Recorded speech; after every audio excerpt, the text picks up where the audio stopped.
Chapter 2. The Manifest.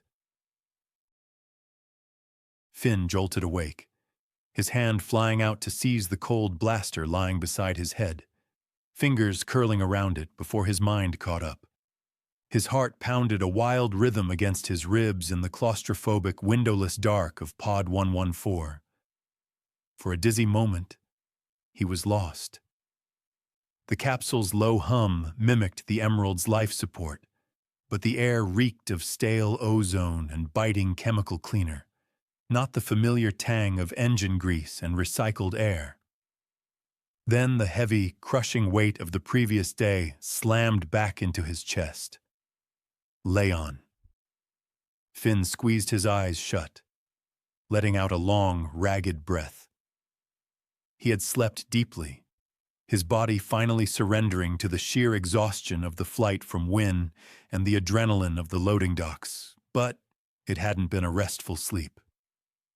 His dreams had been a chaotic, terrifying blur of rusted shipping containers and the roar of industrial machinery. And through it all, Leon had been there. His older brother, standing in the freezing, polluted mist of the river, his face obscured by shadow, trying to shout a warning over the screech of tearing metal that Finn couldn't quite hear. Finn scrubbed his face, stubble rasping against his palms. He swung his legs off the thin, stained mattress and tapped the battered datapad bolted to the capsule wall. The screen flickered to life, bathing his face in a pale blue glow. He muttered a curse. Not morning, late afternoon, he'd slept through the city's busiest hours. Still, he didn't regret the hours spent slicing the night before. Navigating encrypted networks and bouncing signals through a maze of proxies had paid off.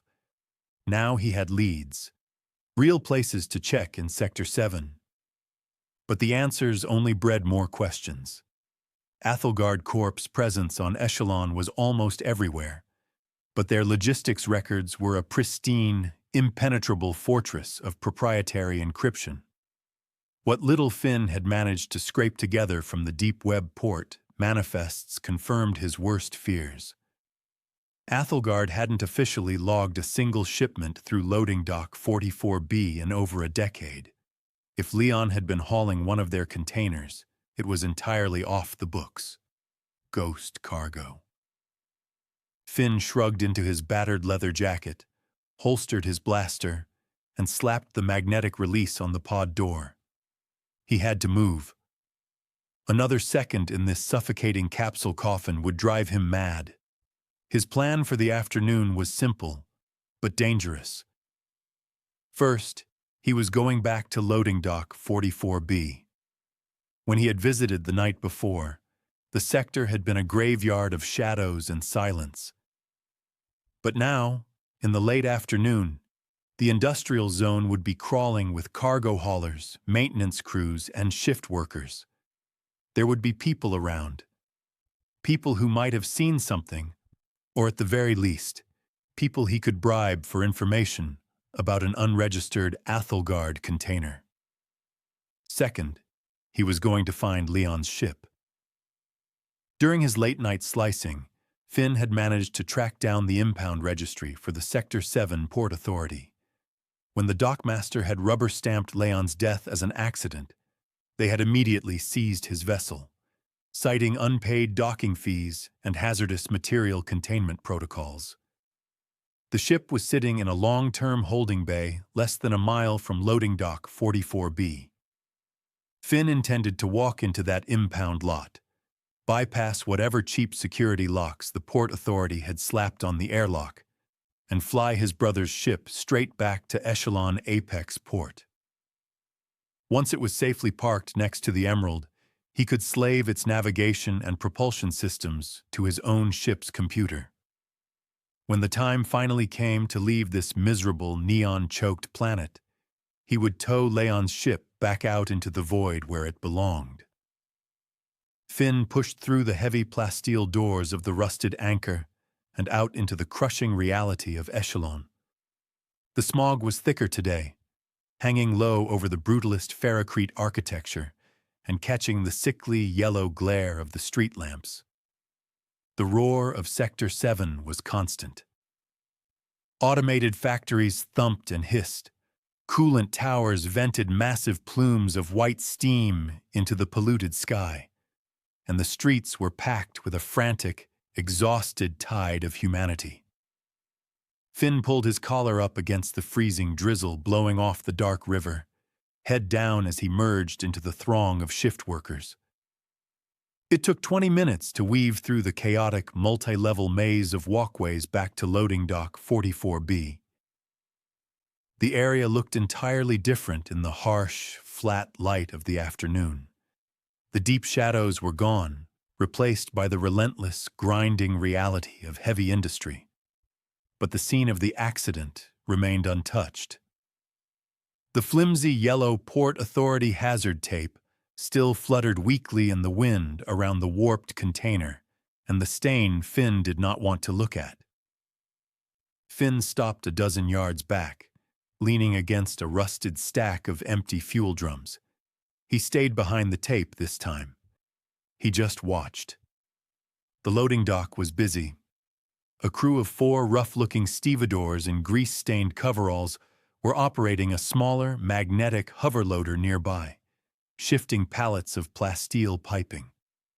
They were sweating, shouting curses over the roar of a nearby factory, and looking thoroughly miserable.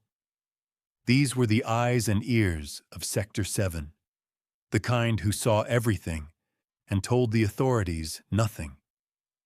Finn pushed off the drums, hands sliding into his jacket pockets. He strolled over to the nearest stevedore, an older man with a thick, graying beard and a cybernetic brace clamped around his left knee. "Rough shift?" Finn asked over the screech of the hover loader, nodding toward the heavy pallets. The older man looked up, eyeing Finn's worn leather jacket and battered boots. He recognized a fellow spacer when he saw one. He let out a harsh, barking laugh that dissolved into a smoker's cough.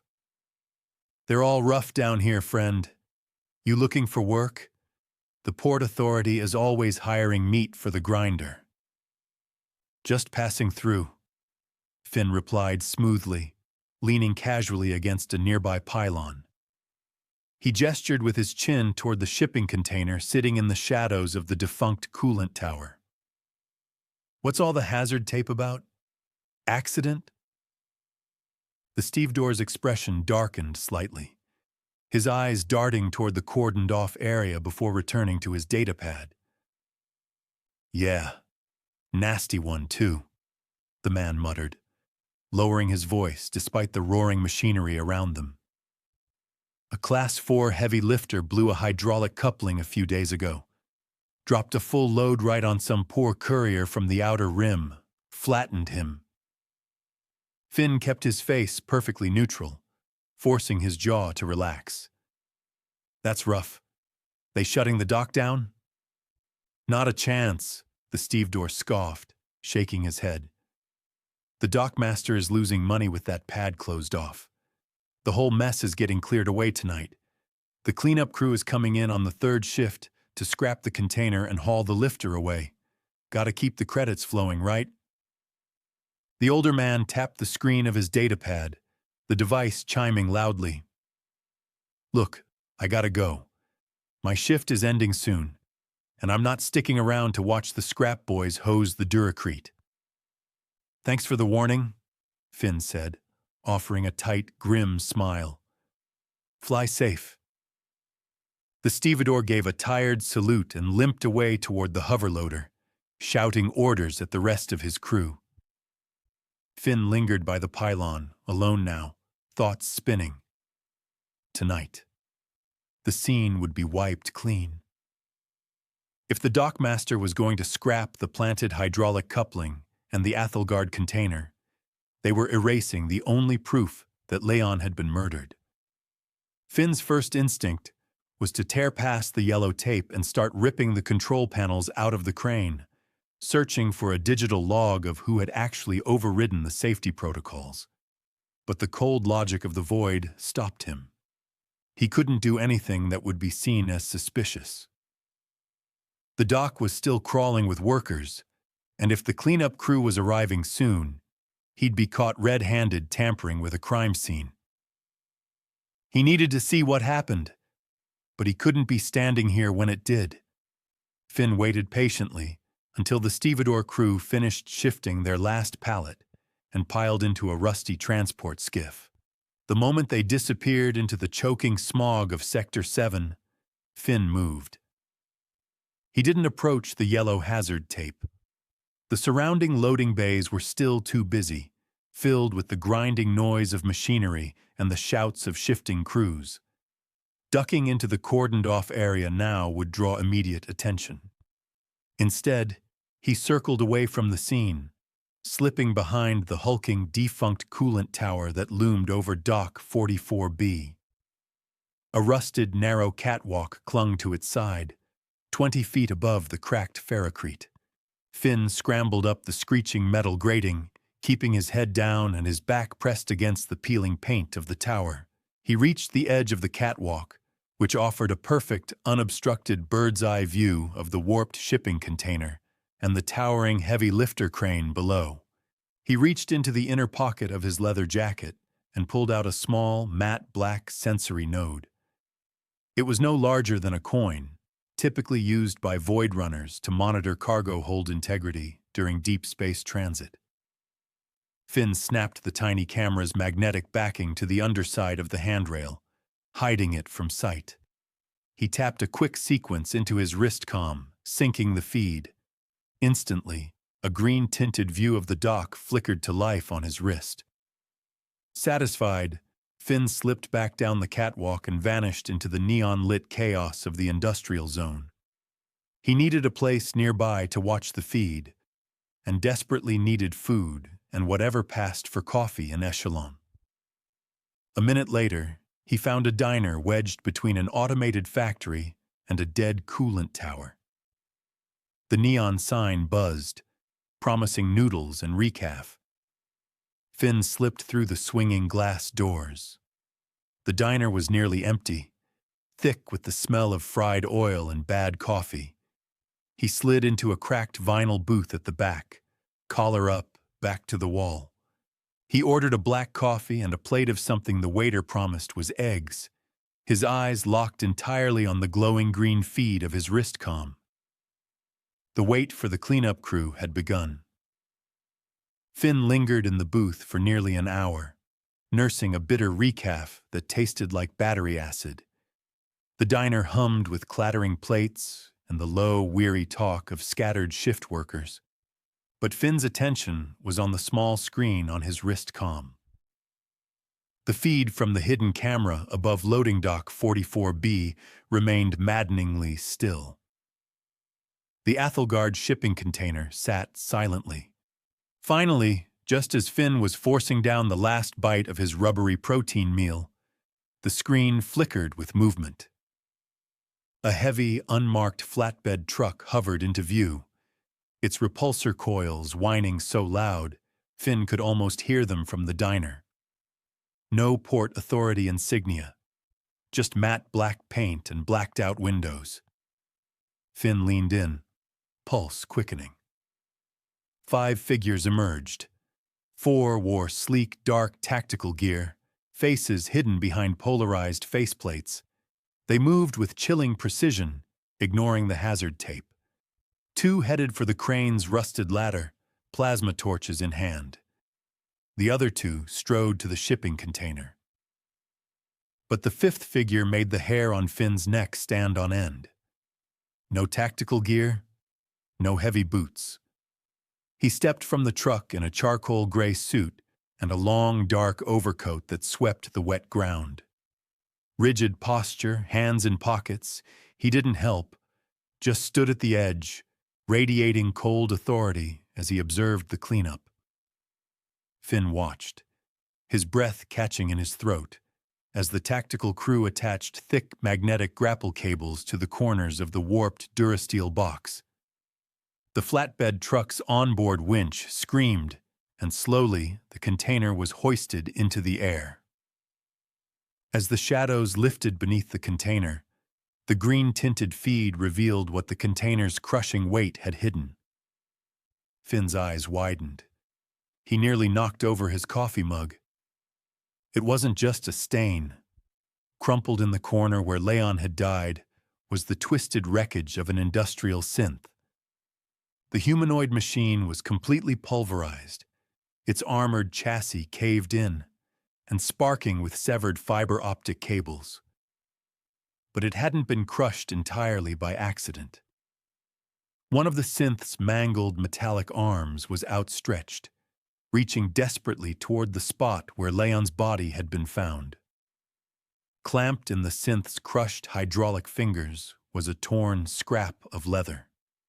Finn stared at the screen, his mind racing to process the impossible image.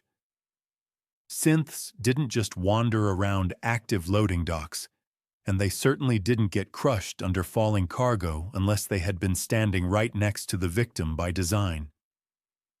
Someone had brought that machine to Dock 44B. There had been a struggle. The synth had grabbed Leon, and someone or something had dropped the container on the synth and his brother. On the screen, the suited man finally moved. He walked slowly over to the crushed synth, peering down at the wreckage.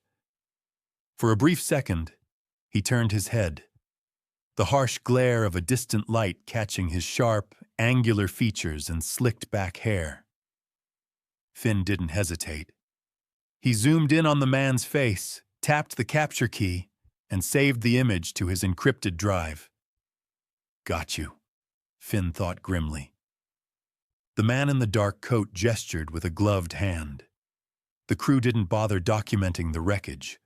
One faceless figure grabbed the synth by its severed legs and dragged it across the ferrocrete, tossing it into the truck like scrap. The other two crew members rappelled quickly down from the crane, carrying the rusted, planted hydraulic coupling. They tossed that into the truck as well. They were erasing everything. Murder weapon, evidence, ghost cargo, all gone in under 5 minutes. Finn had seen enough. He killed the camera feed and tossed a credit chip onto the sticky table. The coffee churned in his gut. If the suited man, or whoever pulled the strings, was erasing every trace of Leon's murder, they would eventually realize the dead pilot had a ship sitting in the Sector 7 impound lot. And ships had flight logs, navigation histories, encrypted comms records. If there was any clue to why Leon was targeted, it was on that ship. Finn had to reach it before the company man did. Finn pushed through the swinging glass doors of the diner, stepping back out into the freezing, smog-choked drizzle of Echelon. He pulled the collar of his leather jacket tight, his hand resting reassuringly on the heavy blaster at his hip. It was time to steal his brother's ship.